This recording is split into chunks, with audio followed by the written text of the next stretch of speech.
nationale et locale. Nous, responsables et militants et sympathisants de Benno Bokk Yakaar Refane et du département de Bambey, jeunes, femmes et vieux, faisons cette déclaration pour évaluer les échéances électorales locales et législatives passées et faire la situation politique dans le département de Bambey. Au sortir des élections locales et législatives passées,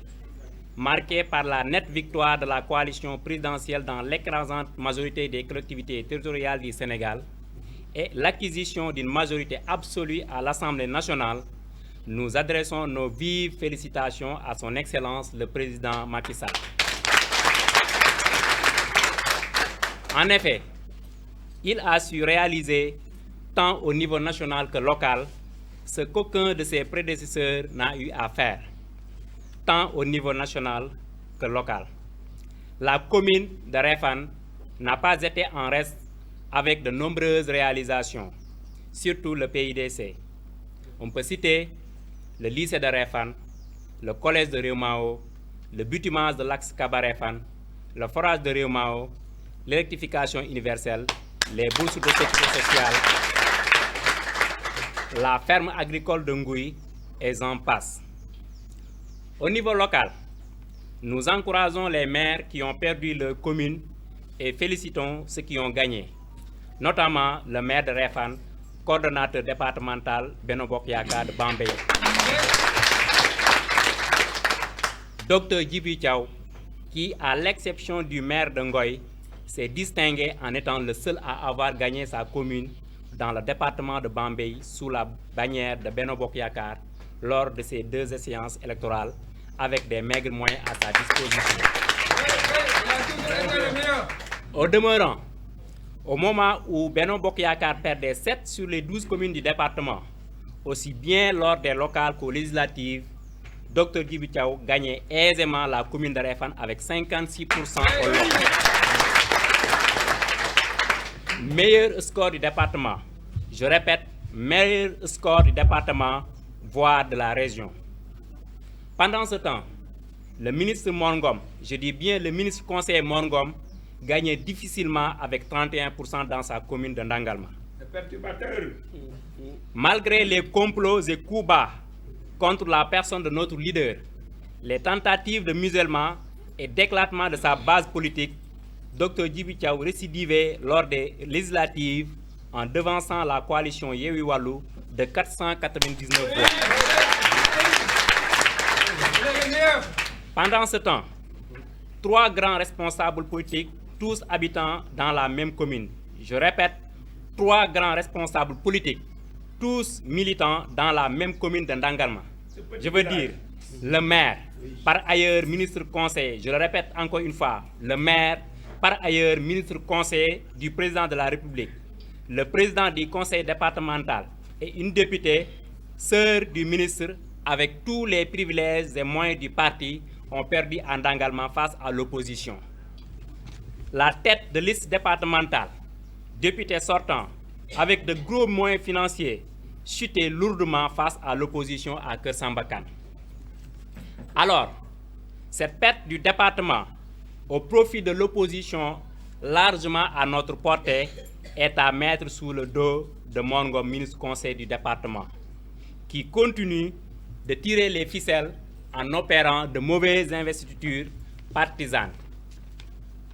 pour promouvoir ses poulains et faire obstacle à tous les leaders représentatifs à l'image de Dr Djibril Thiaw. Pourtant, Dr Djibril Thiaw et tous les leaders avaient alerté les émissaires du département sous la direction de Ismaïla Madior Fall. Donc, nous osons espérer qu'un compte-rendu fidèle n'a pas été donné au président de la République. Au lieu d'accepter le leadership naturel de Dr Djibril Thiaw dans le département, bien dans le Baol, confirmé par les résultats électoraux, et de rectifier le tir, le clan des comploteurs continue de plus belle ses combines. En effet,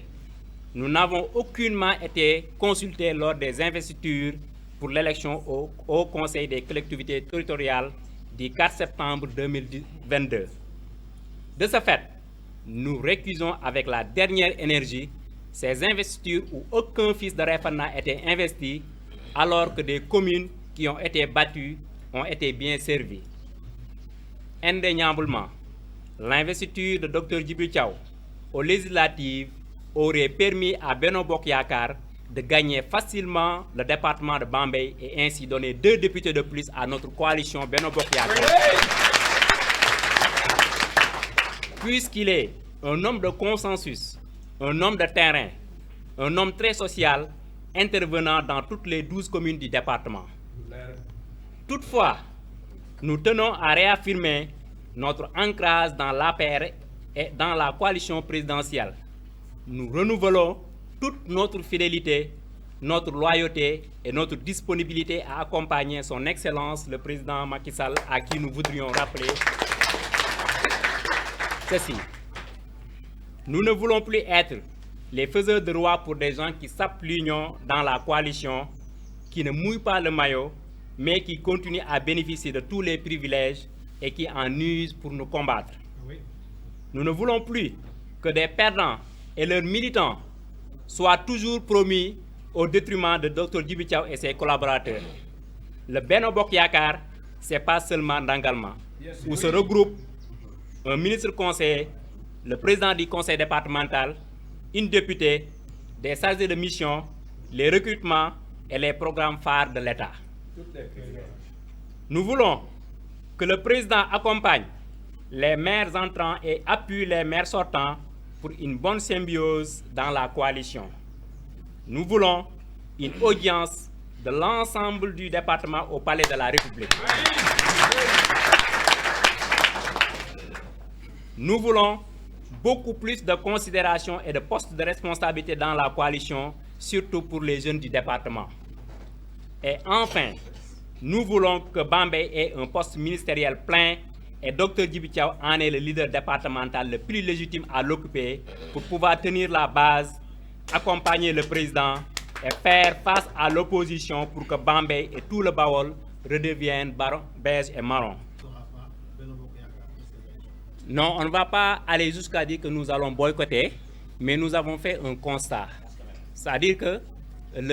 donc on nous a demandé donc, de faire des propositions. On a donc investi des jeunes ici à Réfane et des femmes. Et pourtant, Réfane était la commune la plus méritante vu les résultats que nous avons eus lors des élections locales et lors des législatives. Donc, il y a un choix qui a été fait. On a dit que c'est le président qui a choisi, mais nous récusons cela. Nous pensons que ce n'est pas le président qui a choisi, c'est celui qu'on appelle l'ex-coordinateur du département de Bambey, en l'occurrence Mongom, qui a choisi. Et nous voudrons que le président sache que ces investitures-là, nous les récusons. Nous ne reconnaîtrons pas par rapport à ces investitures-là. Et pour l'instant, on va s'en arrêter là. Donc, on ne va pas dire qu'on va boycotter, mais on veut que le président sache que s'il y a défaite aussi lors des ACT, ce n'est pas de notre faute, mais que c'est de la faute de Mongom.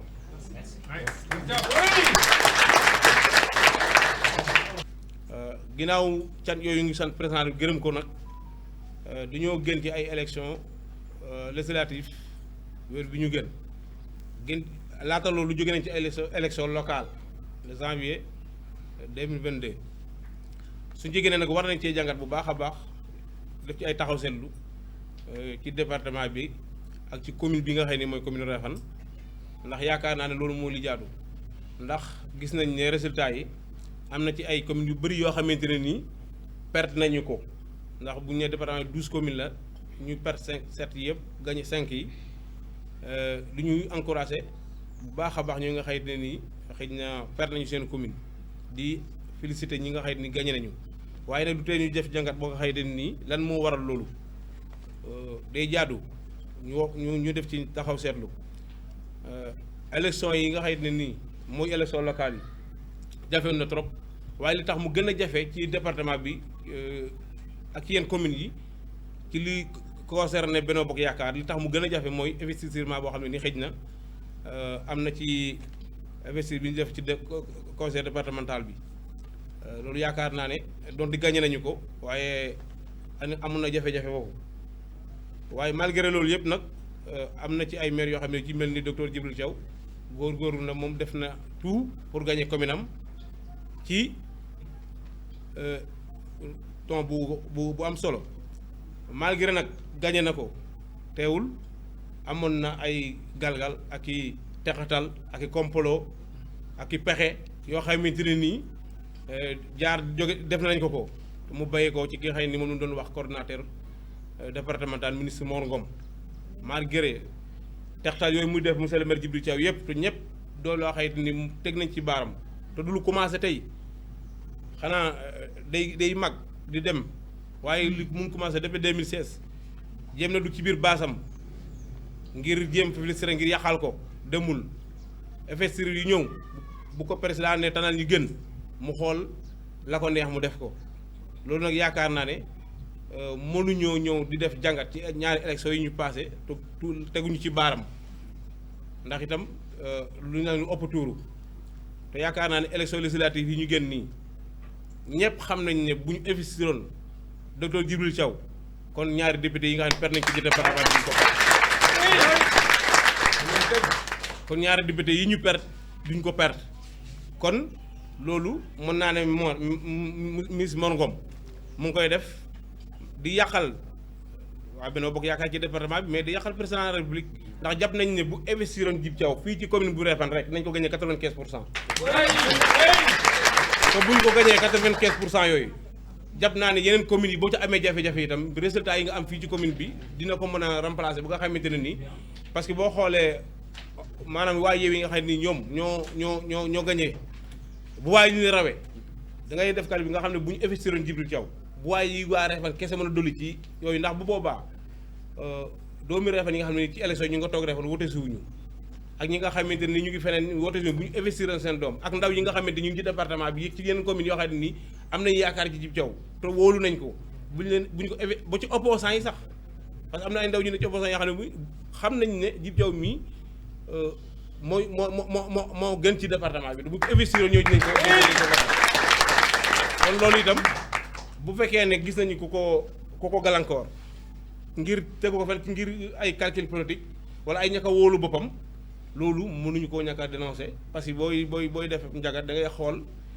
li la may nga yokk ko nga xool li la xañ nga ratifié ko loolu te loolu nag ci li tax ñu am jafe-jafe ci commune ci la bokk kon loolu mënuñu koo ñàkk a wax waaye nag comme ni ma ko waxee léegi di féliciter mboolem maire yi nga xam ne ay leader lañ ci seen commune te élection yi législatives yi passé ak locales yi xëy na ñu am ay jafe-jafe bu gañewuñu ñu ngi leen di féliciter di encourager bu baax ñi nga xam ne saa borom mën na leen ndam waaye loolu yëpp boo gisee mu am ñàkk di taxaw di seetlu bu baax rek moo tax ndax boo xool yi ni fi wax yëpp bu ñu déglu woon ku ci mel ni monsieur le maire Djibril Thiaw laata ñuy jëm ci élection locale yi yaakaar naa président de la république Macky Sall yónnee na fi ab commission boo xamante ne nii la leen taxoon a jóg mooy xool lan moo ne ay problème ci département bi ñu waxtaanee ko laata élection yi ñëw ñu trouvé ci solution ngir buñ ci yégee ñu mën a am ndam lu yaatu yooyu bi ñu ñëwee waa département bi yóbbante nañ leen muy ndaw ñi muy mag ñi monsieur le maire ci kaddu yu leer yoo xam ne nii teg na ko ci seen loxo wax na leen ko nee na leen ki ñu jiital ci département bi ne moo suñu coordonnateur muy ministre Ngom malgré deful li mu waroon def en tant que coordonnateur waaye deful li mu waroon def en tant que coordonnateur te maanaam loolu moo waral ñu bari ci coalition bi ak ci parti bi mer toog seen kër loolu yaakaar naa yóbbante la boo xamante ne nii tegoon nañ ko ci loxo commission yi nga xam Ismaïla Madior Fall moo ko jiite woon boo xool tamit ña fa jël kaddu ñu bari dëkk ci ay gox yu wute ci département bi ñoom itam yëkkate woon nañu seen kaddu ngir wax seen i jafe-jafe ak seen leen naqari ci département bi. non président de la République gëm nañ ne message bi ñu ko lancé bu yëgee ci moom du def beneen suwaa bu ñu xaar ci moom loolu moom dara duñu ko sax président de la République yaakaar naa ne yéen ci département bi ak taxawaayam depuis bu mu nekkee 2012 ba léegi gëm nañ ne lii fii xew te waru fee xew bu message boobu yëgee ci moom li mu war a def dina ko def te jàpp nañu loolu bu amee lu neex lay doon maanaam loolu itam mën naa ne waa département bi yëg nañu ko soxla muy mag ñi ndaw ñi responsable yëpp